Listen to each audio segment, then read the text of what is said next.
جب حضرت عثمان غنی رضی اللہ تعالیٰ عنہ کا محاصرہ کر لیا گیا اور یہ خلافت کا آخری آپ کا دور ہے، 82 سال کی عمر تھی اس وقت آپ کی، اور یہ تاریخ کا دردناک باب ہے کہ حضرت عثمان غنی پر 40 دن تک پانی بند رہا۔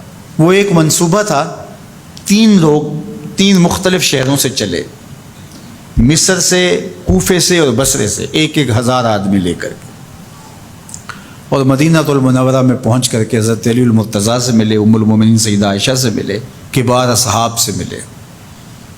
تو جو انہوں نے کہا تو انہوں نے ان کو کہا کہ نہیں، ایسی کوئی بات نہیں، فہمائش کر کے واپس بھیج دیا۔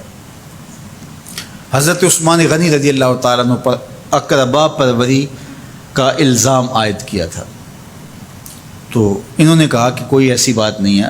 پھر یہ تھا کہ آپ نے کم عمر گورنر، کم عمر لوگ مقرر کیے، تو حضرت عثمان نے کہا کہ حضرت اسامہ بھی تو کم عمر تھے، حضور نے ان کو اگر مقرر کیا ہے تو یہ تو مثال ہمارے سامنے موجود ہے، لیکن یہ ایک منصوبہ تھا، اس منصوبے کے تحت یہ 3 جگہوں سے لوگ آئے تھے۔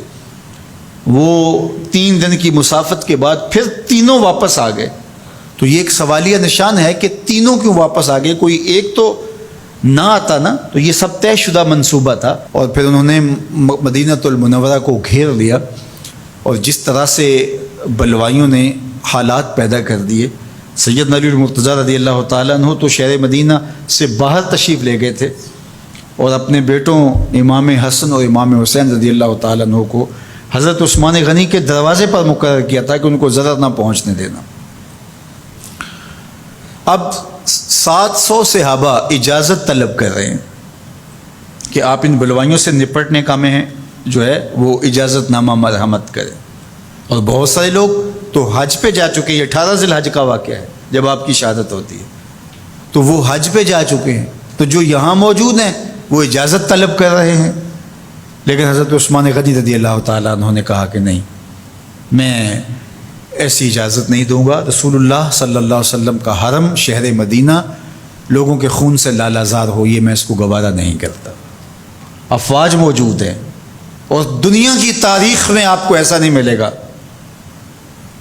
کہ اتنی بڑی حکومت کسی کے پاس ہو اور وہ خود گھیر لیا جائے، اس کا پانی بھی بند ہو جائے، اور وہ حکم دے کہ نہیں، میرے لیے آپ ایک قطرہ بھی خون نہیں بہائیں گے۔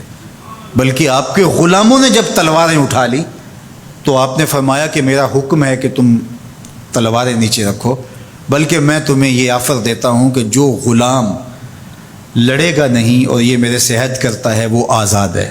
حضرت ابو ہریرہ رضی اللہ تعالیٰ عنہ، حالانکہ یہ پڑھنے پڑھانے والے لوگ تھے، تعلیم و تعلم سے ان کا تعلق تھا، لیکن وہ بھی تلوار لے کے حضرت عثمان غنی کے دفاع میں آ گئے، لیکن حضرت ابو ہریرہ رضی اللہ تعالیٰ عنہ کو بھی حضرت عثمان غنی روک دیتے۔ مالک بن اشتر کہنے لگا کہ ہم آپ کی دستبرداری کے خواہاں ہیں، آپ خلافت سے دستبرداری اختیار کر لیجئے۔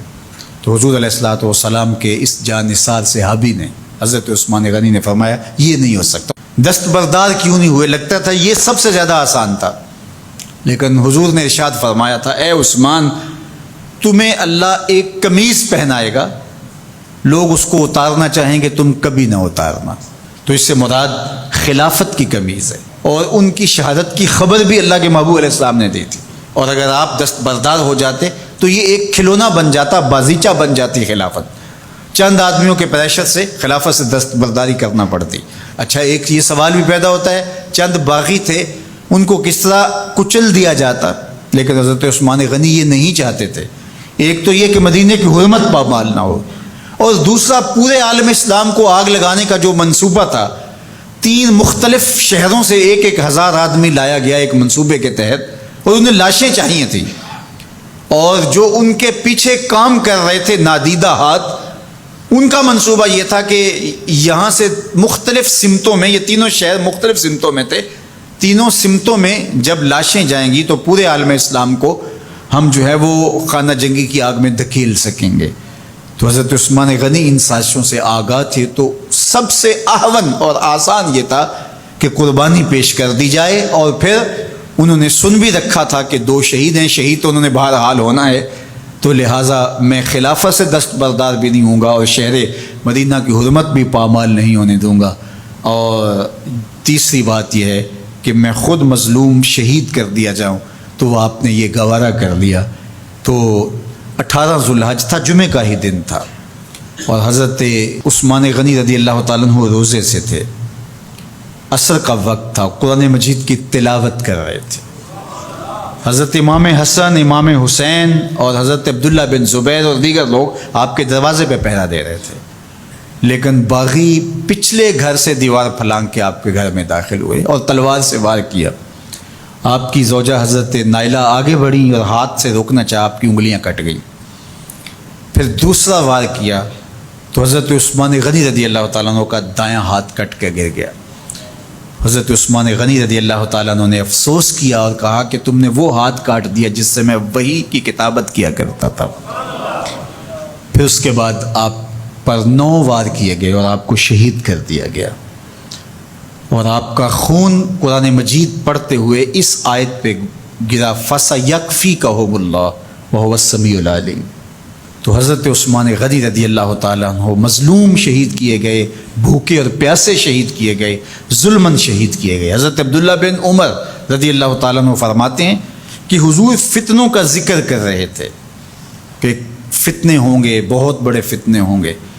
تو ایک شخص نے چادر اوڑھی ہوئی تھی اور وہ مجلس واعظ کے قریب سے گزرا جہاں حضور کچھ ارشاد فرما رہے تھے، تو آقا کریم نے اشارہ کر کے کہا اس دن یہ شخص حق پہ ہوگا۔ عبداللہ بن عمر کہتے ہیں کہ میں اٹھا اور جا کے دیکھا تو وہ حضرت عثمان تھے، تو میں نے حضرت عثمان کے چہرے کو پکڑ کے تھوڑا سا حضور کی جانب کیا اور میں نے کہا حاضہ حضور، یہ اللہ کے محبوب، میں ہاں یہی، جب فتنے ہوں گے تو فرمایا یہ حق پہ ہوگا۔ تو حضرت عثمان غنی رضی اللہ تعالیٰ عنہ حق کی راہوں کے مسافر، جنہیں حضور کی زبان سے شہید کہا گیا، اور شہید کسی کا انجام ہوتا ہے، تو حضور نے فرمایا یہ شہید ہوگا۔ شہید وہی ہوتا ہے جو بحالت ایمان اس دنیا سے راہ خدا میں اپنی جان قربان کرے۔ فرمایا فَإِنَّمَا عَلَيْكَ نَبِيٌّ وَصِدِّيقٌ وَشَهِيدَانِ، اے پہاڑ رک جا، تو جانتا نہیں تیرے اوپر اللہ کا ایک نبی ہے، ایک صدیق ہے اور 2 شہید ہیں۔ تو حضرت عثمان غنی رضی اللہ تعالیٰ عنہ عظمتوں کے مینار، اللہ اکبر۔ تو یہ حضرت عثمان غنی رضی اللہ تعالیٰ عنہ کا یہ کارنامہ تھا کہ آپ نے اپنی جان پیش کر کے امت کو جو ہے وہ فتنوں سے محفوظ کر لیا اور امت کو بچا لیا۔ حضرت عثمان غنی رضی اللہ تعالیٰ عنہ پہ کروڑوں رحمتیں، کروڑوں سلام۔ ہم آپ کی عظمت کو سلام پیش کرتے ہیں، عقیدتوں کا خراج پیش کرتے ہیں۔ حضور کی خدمت میں ایک جنازہ لایا گیا اور حضور سے عرض کی گئی حضور اس شخص کا جنازہ پڑھا دیجئے، تو حضور نے انکار کر دیا، کہا میں جنازہ نہیں پڑھاؤں گا۔ تو صحابہ نے عرض کیا یا رسول اللہ، کبھی ماضی میں ایسا نہیں ہوا، جب بھی کوئی جنازہ لایا جاتا ہے تو آپ جنازہ پڑھا دیتے ہیں اور آپ نے آج انکار کر دیا ہے۔ تو فرمایا یہ شخص میرے عثمان سے بغض رکھتا تھا اور اس کو اللہ نے بھی اپنی رحمتوں سے محروم کر دیا ہے۔ حضور نے اس شخص کا جنازہ نہیں پڑھایا جو مبغض عثمان غنی رضی اللہ تعالی عنہ۔ تو اب آپ اندازہ کیجئے وہ کتنا بدبخت شخص ہے جو حضرت عثمان سے بغض اور دشمنی رکھتا ہے۔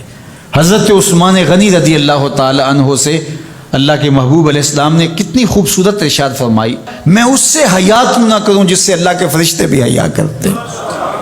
یعنی عثمان غنی وہ ہیں جس سے اللہ کے فرشتے بھی حیا کرتے ہیں، اور جو عثمان غنی کا حیا نہیں کرتا اس سے بڑا بے حیا کون ہو سکتا ہے۔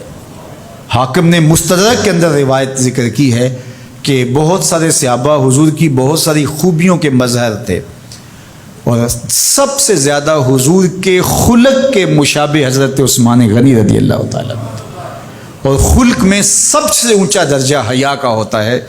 تو حضرت عثمان غنی رضی اللہ تعالیٰ عنہ حیا کے اس مقام پہ فائز المرام تھے جو انہی کا مقصوم تھا۔ اللہ ہمیں حضور کے اہل بیت، حضور کے اصحاب، بلکہ حضور کے در کی مٹی کی تعظیم بھی نصیب کرے۔ اقبال نے کہا تھا خاک طیبہ از دو عالم خوش ترست، آن خنک شہرے کے آنجا دل برست۔ ہمیں تو طیبہ کی مٹی بھی اچھی لگتی ہے اس لیے کہ وہاں محبوب جو رہتے ہیں۔ تو محبت تو اس چیز کی متقاضی ہوتی ہے، محبوب کی راہوں کو بھی سلامی پیش کی جائے۔ تو جو حضور علیہ السلام کے ساتھ منسوب اتنی وقی نسبتیں ہیں ان کا احترام کیوں نہیں کریں گے؟